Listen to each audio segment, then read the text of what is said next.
नमस्कार, मैं जितेंद्र राठौड़, प्रवक्ता राजनीति विज्ञान, आरोही आदर्श राजकीय वरिष्ठ माध्यमिक विद्यालय रामगढ़ पांडवा कैथल में कार्यरत हूँ। आज हम 11वीं कक्षा की पाठ्यपुस्तिका भारत का संविधान सिद्धांत और व्यवहार के अंतर्गत आने वाले अध्याय संख्या नंबर 2 भारतीय संविधान में अधिकार, इस विषय पर चर्चा करेंगे और जानने का प्रयास करेंगे कि भारतीय संविधान में कौन कौन से अधिकार व्याप्त हैं। ये अध्याय आपके लिए बहुत अधिक महत्वपूर्ण है। आप इसे ध्यान से देखें और जानने का प्रयास करें। तो चलिए विस्तार से चर्चा करते हैं। इस अध्याय में आप जानेंगे अधिकारों का महत्व, अधिकारों का घोषणा पत्र और सबसे इम्पोर्टेंट जो इस चैप्टर का नाम है भारतीय संविधान में मौलिक अधिकार। तो इन तीनों ही बिंदुओं पर मुख्य तौर पर हम जो है इस अध्याय में चर्चा करेंगे। तो चलिए शुरू करते हैं आज के इस अध्याय को।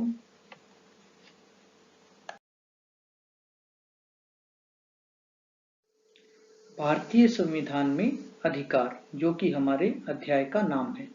बच्चों, आप जब भी किसी विषय को पढ़ते हैं तो आप उसके शब्दों पर ध्यान दीजिए। अब आप इस लाइन में या इस चैप्टर के नाम में दो शब्द आए, एक संविधान और दूसरा है अधिकार। तो सबसे पहले हम इन शब्दों को समझने का प्रयास करते हैं। संविधान, संविधान क्या है? संविधान नियमों और कानूनों का वह समूह है जो शासन शक्ति लागू करने के उद्देश्यों को प्राप्त करता है और जो शासन के उन विभिन्न अंगों की रचना करता है जिनके माध्यम से सरकार अपनी शक्ति का प्रयोग करती है। अर्थात संविधान क्या है? अगर मैं साधारण शब्दों में कहूं तो संविधान से हमारा अभिप्राय उन नियमों और कानूनों के संग्रह से है जिसके माध्यम से किसी देश का शासन चलता है।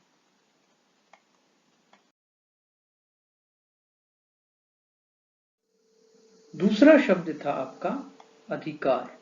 अब हम अधिकार को जानने का प्रयास करते हैं कि अधिकार क्या है। अधिकार सामाजिक जीवन की वे परिस्थितियां हैं जिनमें रहकर व्यक्ति शारीरिक, मानसिक, नैतिक, बौद्धिक और भौतिक विकास कर सकता है। अर्थात अधिकार क्या है? अधिकार वो अवसर हैं, वो सुविधाएं हैं जिनके माध्यम से व्यक्ति अपना शारीरिक, मानसिक, नैतिक, बौद्धिक और भौतिक विकास अर्थात सर्वांगीण विकास व्यक्ति कर सकता है। यानी कि अगर हम साधारण शब्दों में अधिकार का अर्थ लें, अधिकार से क्या अभिप्राय है कि अधिकार वो अवसर हैं जो व्यक्ति का सर्वांगीण विकास करते हैं। अधिकारों का महत्व, तो अधिकारों का बहुत अधिक महत्व होता है किसी देश के लिए या किसी व्यक्ति के लिए। ये देश में लोकतांत्रिक व्यवस्था स्थापित करते हैं और व्यक्तिगत स्वतंत्रता के रक्षक हैं। अर्थात अधिकार जो हैं वो किसी भी देश के अंदर समानता पर आधारित व्यवस्था को स्थापित करते हैं। लोकतांत्रिक व्यवस्था कैसी व्यवस्था होती है? जो व्यवस्था समानता पर आधारित हो और व्यक्ति की स्वतंत्रता के रक्षक हैं। अर्थात समाज के अंतिम पायदान पर बैठे हुआ व्यक्ति भी अपने आप को जहां सुरक्षित महसूस करता है वो किन के कारण होता है? अधिकारों के कारण। ये देश में विधि का शासन स्थापित करते हैं। विधि का शासन अथवा कानून का शासन। इसका अर्थ क्या है कि कानून सर्वोपरि है और वो सभी के ऊपर समान रूप से लागू होता है। कोई भी कानून से ऊपर नहीं है और कोई भी कानून के दायरे से बाहर नहीं होता है। तीसरा, ये सरकार के शासन की पूर्णता पर नियंत्रण करते हैं। पूर्णता पर नियंत्रण करने से अभिप्राय क्या है कि ये सरकार को निरंकुश होने से रोकते हैं। सरकार अपनी मनमानी नहीं कर सकती। कोई भी कार्य सरकार अगर करेगी तो उसे संविधान के अनुसार और हमारे जो अधिकार हैं उनको ध्यान में रखकर ही कोई कार्य करना होगा। अगर कोई ऐसा कार्य किया जाता है जो हमारे अधिकारों को हनन करता है तो ऐसी स्थिति में हमारा संविधान सरकार को ये कार्य करने से रोक देता है। तो इस प्रकार ये शासन की पूर्णता पर भी नियंत्रण करते हैं। अधिकार व्यक्ति की गरिमा को बनाए रखते हैं। गरिमा का अर्थ होता है मान सम्मान। अधिकार जो है व्यक्ति का मान सम्मान या गरिमा को बनाए रखते हैं, क्योंकि अधिकारों के माध्यम से व्यक्ति को यह एहसास होता है कि शासन प्रक्रिया के अंदर या प्रशासनिक व्यवस्था के अंदर उसकी भी भागीदारी है और उसका भी कुछ महत्व है, उसके मत का महत्व है। तो उसके कारण उसे लगता है कि वो भी प्रशासनिक व्यवस्था का एक अंग है और प्रशासनिक व्यवस्था भी उसके अनुसार चलती है। तो ये क्या करते हैं, व्यक्ति की गरिमा को बनाए रखते हैं या उसमें वृद्धि करते हैं। अधिकार अल्पसंख्यक एवं समाज के कमजोर वर्गों के हितों की रक्षा करते हैं, क्योंकि हमारा भारतीय संविधान जो है उसके अंदर जो अधिकार दिए गए हैं, ये अधिकार इस बात को विशिष्ट ध्यान रखा गया कि जो अल्पसंख्यक वर्ग है या जो कमजोर वर्ग है, अल्पसंख्यक जिनकी संख्या कम है, कमजोर वर्ग वो वर्ग जो समाज की मुख्य धारा से कटा हुआ है या समाज की मुख्य धारा में जो है वो अपने आप को स्थापित पूर्ण तरीके से नहीं कर पाया है। तो हमारे जो अधिकार हैं वो क्या करते हैं, अल्पसंख्यक और कमजोर वर्ग के हितों की रक्षा करते हैं, उनको प्रोटेक्ट करते हैं। ये सामाजिक समानता और सामाजिक न्याय की आधारशिला रखते हैं। बच्चों, दो शब्द हैं, सामाजिक समानता और सामाजिक न्याय। सामाजिक समानता क्या होती है कि जब समाज के अंदर धर्म, जाति, लिंग, भाषा, वर्ण आदि के आधार पर भेदभाव ना करके सभी को समान माना जाए तो वहां सामाजिक समानता होती है। और इसी प्रकार जब धर्म, जाति, लिंग, भाषा आदि के नाम पर भेदभाव ना किया जाए न्याय करते समय, तो ऐसी व्यवस्था सामाजिक न्याय कहलाती है। यानी कि सामाजिक न्याय क्या है कि जब न्यायाधीश न्याय करते हैं तो उसके अंतर्गत वो धर्म, जाति, लिंग, भाषा आदि इसके आधार पर न्याय नहीं करते, वो साक्ष्यों के आधार पर, तथ्यों के आधार पर जो है वो न्याय करते हैं। ऐसी व्यवस्था जो है वो हमारे अधिकार बनाते हैं, क्योंकि अगर समाज में असमानता फैलती है या सामाजिक न्याय नहीं मिलता तो व्यक्ति के पास अपनी आवाज उठाने के लिए सबसे महत्वपूर्ण जो हथियार है या सबसे महत्वपूर्ण शस्त्र है वो क्या है, अधिकार। अगला टॉपिक आता है आपका अधिकारों का घोषणा पत्र, अर्थात अधिकारों की सूची। अधिकांश लोकतांत्रिक देशों में नागरिकों के अधिकारों को संविधान में समावेश कर दिया जाता है। संविधान द्वारा प्रदान अधिकारों की ऐसी सूची अधिकारों का घोषणा पत्र कहलाती है। यानी कि अधिकारों का घोषणा पत्र क्या है, ये हमारे संविधान के अंदर अधिकारों की सूची डाल दी गई है और इन्हीं इस सूची के अंदर कौन कौन से अधिकार हैं, ये सूची कहाँ है, ये जो है इस सूची के अंतर्गत आने वाले अधिकार जो हैं अधिकारों के घोषणा पत्र के अंतर्गत आते हैं। तो इसे हम क्या कहते हैं, अधिकारों का घोषणा पत्र या अधिकारों की सूची।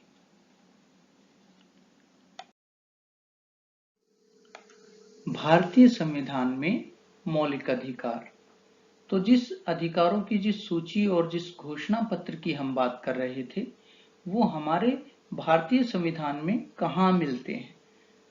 तो हमारे भारतीय संविधान के अंदर अनुच्छेद संख्या 12 से 35 के अंदर और भाग नंबर 3 में आपके जो है वो मौलिक अधिकार मिलते हैं। बच्चों, आप विशिष्ट तौर पर ध्यान रखें कि एग्जामिनर आपसे कई बार प्रश्न पूछ लेता है, बड़ा इंपॉर्टेंट प्रश्न है कि संविधान के किस भाग के अंतर्गत मौलिक अधिकार पाए जाते हैं। भाग संख्या नंबर 3, भारतीय संविधान में मौलिक अधिकार किस अनुच्छेद में पाए जाते हैं, तो अनुच्छेद 12 से लेकर और 35 के बीच। एक बात और विशेष ध्यान रखें आप कि हमारे संविधान में जो मौलिक अधिकार हैं वो संयुक्त राज्य अमेरिका के संविधान से जो है वहां से प्रेरित होकर इनको रखा गया है। तो एग्जामिनर आपसे कई बार प्रश्न पूछ लेता है। तो भारतीय संविधान में जो मौलिक अधिकार हैं वो भाग संख्या नंबर 3 में अनुच्छेद 12 से लेकर 35 तक हैं। आप ये कहेंगे कि अनुच्छेद 12 से, जी हाँ, अनुच्छेद 12 से, और अनुच्छेद 12 में राज्य के बारे में बताया गया है और उसके बाद क्रमानुसार हम जो है वो आगे इनका अध्ययन करेंगे कि कौन से अनुच्छेद में हमारे कौन सा मौलिक अधिकार दिया गया है। समानता का अधिकार अनुच्छेद 14 से 18।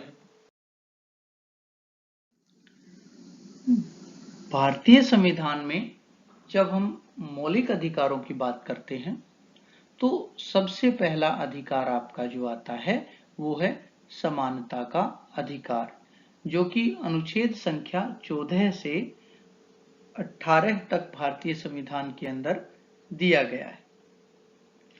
तो इसमें सबसे पहले अनुच्छेद 14 के अंदर आपका आता है विधि के समक्ष समता एवं विधियों का समान संरक्षण। विधि के समक्ष समता का अर्थ क्या है कि कानून के सामने सभी समान हैं। देश के सभी व्यक्ति कानून के सामने बराबर हैं और किसी भी व्यक्ति को कोई विशेषाधिकार नहीं दिया गया है। दूसरा है विधियों का समान संरक्षण। तो इसके को विस्तारित करते हुए सर आइवर जेनिंग्स लिखते हैं, समानता के अधिकार का अर्थ है कि समान स्थिति में समान लोगों के साथ समान व्यवहार किया जाए और समान कानून लागू हो। दूसरे शब्दों में समाज के कमजोर और पिछड़े वर्गों को बाकी समाज की समान स्थिति में लाने और उन्हें समान बनाने के लिए यह जरूरी है कि उनके लिए विशेष तरह के कानून बनाकर यह समानता स्थापित की जाए। तो इसके लिए उदाहरण के लिए हमारे यहाँ जो है वो पिछड़े वर्ग या SC ST जो हैं, शेड्यूल्ड कास्ट या शेड्यूल्ड ट्राइब जो हैं, उनके लिए कुछ विशिष्ट एक्ट लाया गया है, SC ST एक्ट लाया गया है, जो हमें क्या करता है, जो विधियों का समान संरक्षण प्रदान करता है। बच्चों, आप मौलिक अधिकारों को केवल इसलिए ना पढ़ें कि ये आपके एग्जाम में आएंगे। आप इन्हें केवल इसलिए ना पढ़ें कि किसी भी प्रतियोगिता परीक्षा में आप बैठेंगे तो आपके सामने मौलिक अधिकारों से कोई ना कोई प्रश्न जरूर आएगा। अपितु आप इन्हें इसलिए पढ़ें क्योंकि ये अधिकार जो हैं वो आपको एक योग्य नागरिक बनाते हैं। भारतीय नागरिक जो है उसकी योग्यता को बढ़ाने के लिए आपको पता होना चाहिए कि मौलिक अधिकार कौन कौन से हैं आपके, जिनका पालन करके आप अपना सर्वांगीण विकास कर सकते हैं। तो अनुच्छेद 15 में क्या है? अनुच्छेद 15 कहता है कि धर्म, मूलवंश, लिंग, जन्म स्थान आदि के नाम पर विभेद का प्रतिषेध, यानी कि राज्य, धर्म, वंश, जाति, लिंग व जन्म स्थान या इनमें से किसी एक के आधार पर नागरिकों के साथ भेदभाव नहीं करेगा। अगला है अनुच्छेद 16, जिसके अंदर क्या कहा गया है, लोक नियोजन के अवसर में समानता।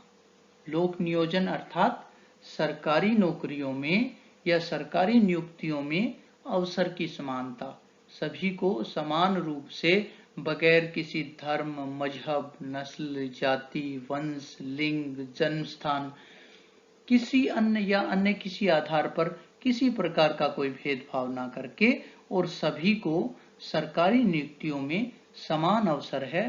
कोई भी व्यक्ति जो है वो सरकारी नौकरी प्राप्त कर सकता है।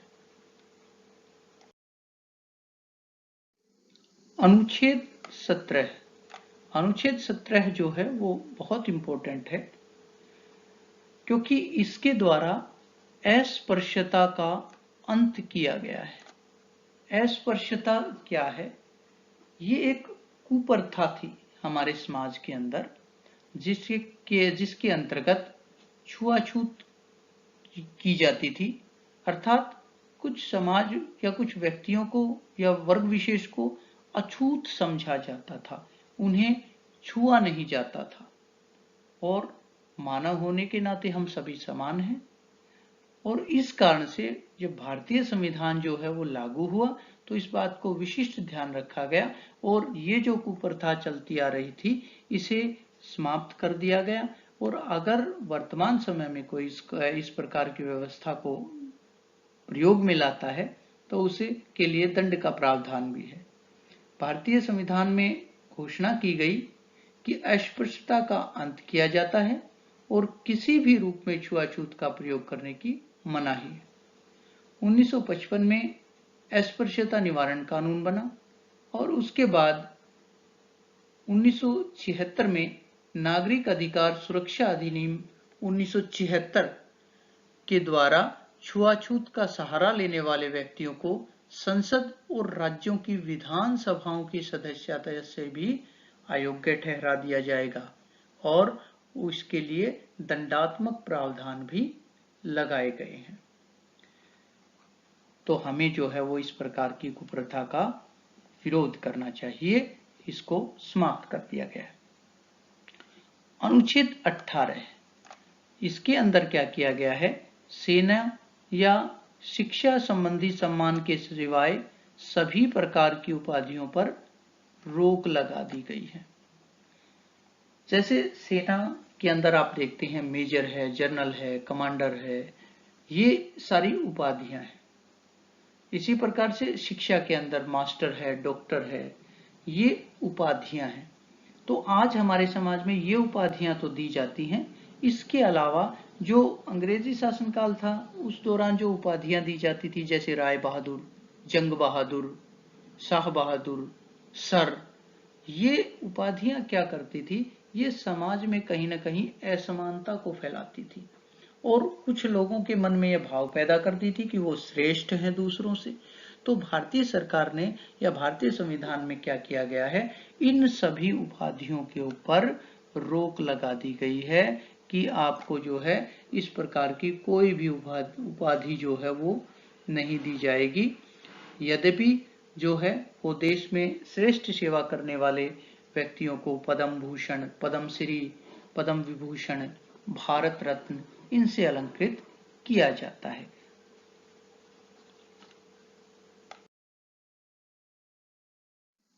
स्वतंत्रता का अधिकार, अनुच्छेद 19 से 22।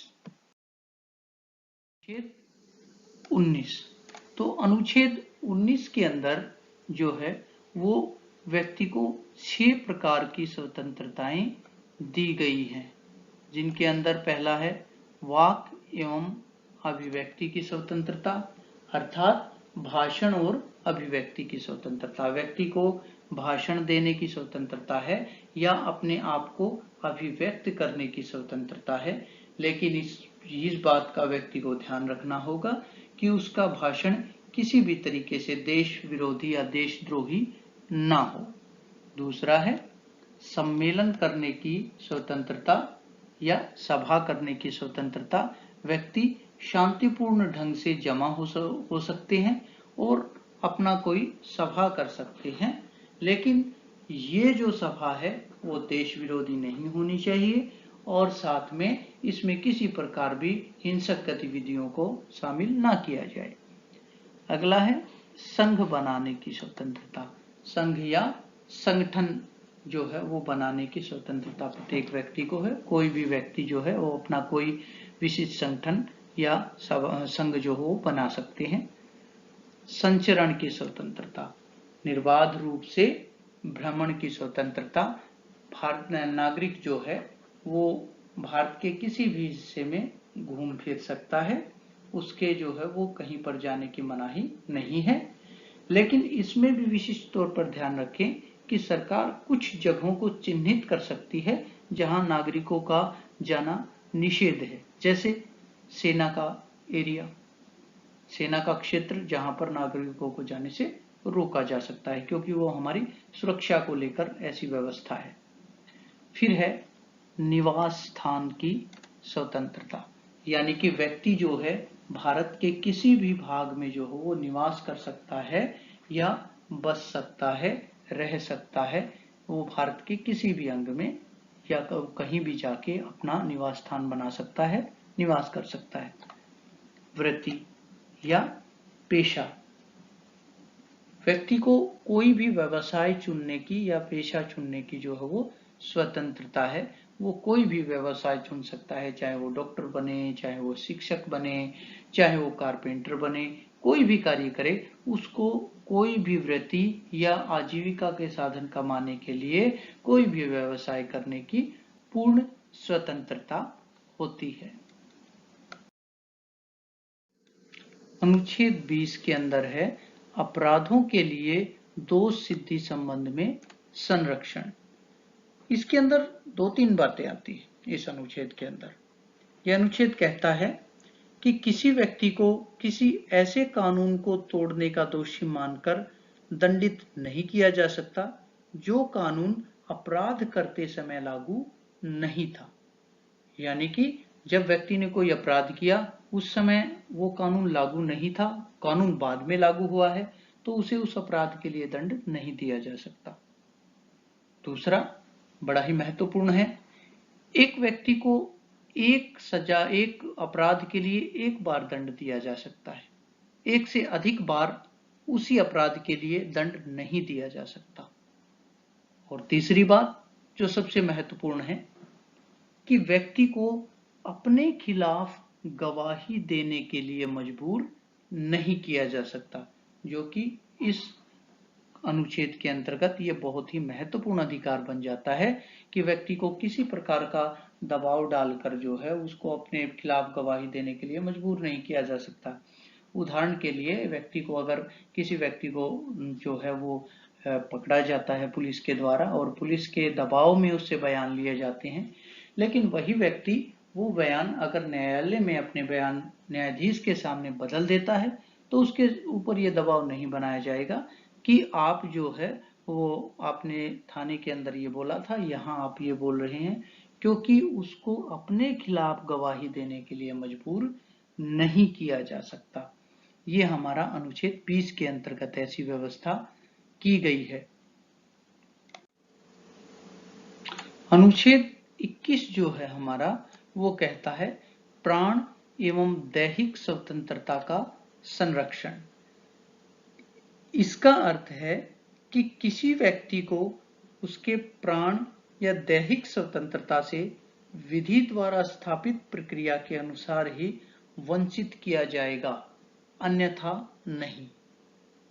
इसका अर्थ क्या है बच्चों कि किसी व्यक्ति को जो है वो जीने का अधिकार है, जीने की स्वतंत्रता है, उसके जीवन को जो है वो छीना जा सकता है, लेकिन एक प्रक्रिया के माध्यम से। अगर उसने कोई अपराध किया है तो शूट एंड साइट नहीं हो सकता कि वहीं उसको दंड दे दिया जाए, ऐसा हमारी भारतीय न्याय व्यवस्था में नहीं है।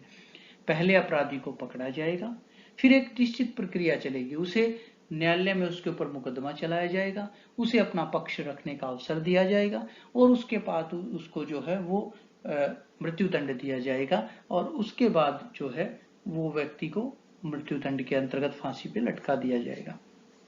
उदाहरण के लिए अजमल कसाब जो था, मुंबई हमले के अंदर जो है वो मुख्य अहम किरदार था उसका। सबने देखा कि उसने किस प्रकार से जो है निरपराध लोगों को मारा, लेकिन फिर भी जो है भारतीय शासन व्यवस्था जो हमारी न्यायिक व्यवस्था है वो ये कहती है कि भले ही 100 अपराधी छूट जाएं, लेकिन एक निर्दोष को सजा नहीं होनी चाहिए, और इसीलिए पूरा प्रोसीजर फॉलो किया गया और उसके बाद उसे जो है फांसी की सजा मुकर्रर की गई। तो भारत के अंदर जो है वो प्राण एवं दैहिक स्वतंत्रता का संरक्षण अनुच्छेद 21 के अंतर्गत दिया गया है। अनुच्छेद 21 कै ये बच्चों आपके लिए बहुत इंपॉर्टेंट है क्योंकि इसमें हमारी प्रारंभिक शिक्षा आती है। अनुच्छेद 21 में घोषणा की गई है कि राज्य 6 से 14 वर्ष तक की उम्र के बच्चों को निःशुल्क एवं अनिवार्य शिक्षा उपलब्ध कराएगा और इसी के अंतर्गत जो है प्रत्येक व्यक्ति का, प्रत्येक बच्चे का मौलिक अधिकार है कि उसे शिक्षा प्राप्त हो और इसलिए सरकार जो है वो प्रत्येक जो बच्चा है उसको प्राथमिक शिक्षा जो है वो उपलब्ध कराने का प्रयास करती है ताकि उसका जीवन सुगम और सुव्यवस्थित हो सके। अनुच्छेद 22 जो है वो आपका कहता है कुछ दशाओं में गिरफ्तारी और निरोध से संरक्षण, अर्थात व्यक्ति को, किसी भी व्यक्ति को उसका दोष बताए बिना बंदी नहीं बनाया जा सकता। इसी के अंतर्गत अन्य एक महत्वपूर्ण बात आती है कि बंदी व्यक्ति को 24 घंटे के अंदर निकटतम मजिस्ट्रेट के सामने पेश करना होगा। तो किसी भी व्यक्ति को जो है पुलिस जो है वो पकड़ के ले जाए और उसे 24 घंटे से अधिक समय के लिए अपनी कस्टडी में नहीं रख सकती। 24 घंटे के बाद उसे 24 घंटे के अंदर अंदर उन्हें निकटवर्ती जो न्यायाधीश हैं उनके सामने पेश करना होगा। इसी प्रकार से बंदी बनाए गए व्यक्ति को अपनी इच्छा अनुसार वकील करने और कानूनी सलाह लेने का अधिकार भी इसी के अंतर्गत आता है। और जो है ये अधिकार जो है व्यक्ति को इसलिए दिया गया है ताकि किसी भी व्यक्ति के साथ जो है वो मनमानी ना करे पुलिस अपना रूप दिखाकर। तो ये बहुत ही इम्पोर्टेंट अधिकार है, आप इसको जरूर, आप इन अधिकारों का जरूर आप याद करते चलें और नोट भी करते चलें। शोषण के विरुद्ध अधिकार, अनुच्छेद 23 से 24। अनुच्छेद 23 जो है वो मानव दुर्व्यापार और बलात् श्रम का प्रतिषेध करता है। मानव दुर्व्यापार यानी कि मानव का किसी प्रकार से भी खरीदा या बेचा नहीं जा सकता। सीधे तौर पर ये जो है वो दास प्रथा का अंत करता है और मानव को जो है वो किसी प्रकार से बेचने के ऊपर मनाही है। बलात् श्रम या बेगार, बिना वेतन के काम कराए जाने के ऊपर प्रतिषेध या रोक लगाता है। किसी व्यक्ति को एक निर्धारित वेतन पर ही जो उससे काम कराया जा सकता है। पहले जो है बंधुआ मजदूरी जैसी व्यवस्थाएं थी, जो कुप्रथाएं थी या व्यवस्थाएं थी, उन्हें समाप्त कर दिया गया है वो दंडनीय अपराध है। अनुच्छेद 24 जो है उसके अंतर्गत कारखानों आदि में बच्चों का नियोजन पर प्रतिषेध किया गया। ये अनुच्छेद कारखानों में बच्चों के नियोजन पर रोक लगाता है, अर्थात 14 वर्ष से कम उम्र के बालकों को कारखानों या खानों में जोखिम भरे काम पर लगाने को गैर कानूनी करार देता है कि कारखानों के अंदर या खानों में कोई ऐसा जोखिम या खतरनाक कार्य जो है जिनसे बच्चों को क्षति पहुंच सकती है, इस प्रकार का कार्य उनसे नहीं कराया जा सकता। अगर कोई नियोक्ता ऐसा कोई कार्य करता है तो सरकार उसके लिए दंडात्मक प्रावधान करती है और इस अधिकार के अनुसार बच्चों का जो बचपन है वो बचता है और वो जो है इस अधिकार के अनुसार अपने आप को संरक्षित कर सकते हैं। धार्मिक स्वतंत्रता का अधिकार, अनुच्छेद 25 से 28। अनुच्छेद 25 अंतःकरण की और धर्म के अबाध रूप से मानने, आचरण और प्रचार करने की स्वतंत्रता देता है। इसमें कहा गया है कि सभी व्यक्ति अपनी इच्छा अनुसार किसी भी मजहब या धर्म को अपना सकते हैं, उसका प्रचार प्रसार कर सकते हैं। प्रत्येक व्यक्ति को अपने धर्म का पालन करने की स्वतंत्रता है और उसको जो है अपना धर्म का वहन करने या प्रचार प्रसार करने, पूजा अर्चना करने से किसी प्रकार से रोका नहीं जाएगा। अनुच्छेद 26 जो है वो आपको धार्मिक कार्यों के प्रबंधक की स्वतंत्रता, अर्थात कोई भी धार्मिक संस्थान कोई अपनी चल और अचल संपत्ति जो है वो रख सकता है और देश के कानून के अंतर्गत उनका प्रबंधन भी कर सकता है। अनुच्छेद 27 किसी धर्म की अभिव्यक्ति के लिए करों के संदाय के बारे में स्वतंत्रता, अर्थात राज्य कर के रूप में एकत्रित धन को किसी विशिष्ट धार्मिक उत्थान के लिए एवं रख रखाव के लिए व्यय नहीं कर सकता। यह व्यवस्था राज्य को किसी धर्म का दूसरे धर्म के मुकाबले पक्ष लेने से रोकती है। अर्थात राज्य जो है, जो करों का प्रयोग है, जो राज्य की जो निधि है, उसका प्रयोग किसी धर्म विशेष के रख रखाव या उसके प्रचार के लिए नहीं कर सकता। वो सभी को समान रूप से जो है वो मानता है। अनुच्छेद 28 कुछ शिक्षा संस्थाओं में धार्मिक शिक्षा या धार्मिक उपासना में उपस्थित होने के बारे में स्वतंत्रता। इसका अर्थ ये है कि राज्य जो है किसी धर्म विशेष को प्रमोट नहीं करेगा। राज्य द्वारा संचालित संस्थाओं के अंदर किसी एक धर्म की शिक्षा नहीं दी जाएगी, सभी धर्मों की जो है शिक्षा वो समान रूप से दी जाएगी। ऐसा इसलिए किया गया है ताकि जो जिन धर्मों की संख्या अल्पसंख्यक है, जो जिनकी कम है, वो अपने आप को ठगा सा महसूस ना करें। संस्कृति और शिक्षा संबंधी अधिकार अनुच्छेद 29 से 30। अनुच्छेद 29 अल्पसंख्यकों की भाषा, लिपि और संस्कृति की सुरक्षा का अधिकार जो है वो इस अनुच्छेद के अंतर्गत दिया जाता है। और इस अनुच्छेद में ये भी कहा गया है कि किसी भी नागरिक को सरकारी या सरकार द्वारा वित्तीय सहायता प्राप्त होने वाली शैक्षणिक संस्थाओं में जाति, वंश, भाषा आदि के नाम पर प्रवेश देने से रोका नहीं जाएगा। उन्हें जो है उनकी जाति के आधार पर ये नहीं कि अमुक जाति का व्यक्ति है तो इसे इस संस्थान में एडमिशन नहीं दिया जाएगा, ऐसी व्यवस्था के ऊपर रोक लगाता है अनुच्छेद 29। अनुच्छेद 30 जो है वो ये कहता है कि शिक्षा संस्थाओं की स्थापना और प्रशासन करने का अल्पसंख्यक वर्गों को अधिकार है और इस अधिकार के अनुसार उन्हें ये छूट है कि वो अपनी शिक्षा संस्थाओं को स्थापित कर सकें। राज्य जो है अनुदान या सहायता देते समय ये ध्यान नहीं रखेगा कि अमुक जो स्कूल जो है वो या शिक्षण संस्थान जो है वो किस भाषा से संबंधित है। राज्य जो है वो सभी को समान लेकर चलेगा। ऐसी व्यवस्था इस अनुच्छेद के द्वारा भारतीय संविधान में की गई। संवैधानिक उपचारों का अधिकार अनुच्छेद 32। संवैधानिक उपचारों का अधिकार, ये अधिकार हमारे भारतीय संविधान के अंतर्गत बहुत ही महत्वपूर्ण अधिकार है क्योंकि ये शेष अधिकारों की रक्षा करता है। अगर किसी व्यक्ति को लगता है कि उसके अधिकारों का हनन हो रहा है, उससे उसके अधिकार छीने जा रहे हैं, तो न्यायालय के माध्यम से इन 5 याचिकाओं का प्रयोग करके वो जो है अपने अधिकारों को सुरक्षित कर सकता है। तो इनमें पहली याचिका जो है वो बंदी प्रत्यक्षीकरण। बंदी प्रत्यक्षीकरण का अर्थ होता है बंदी को प्रत्यक्ष किया जाए।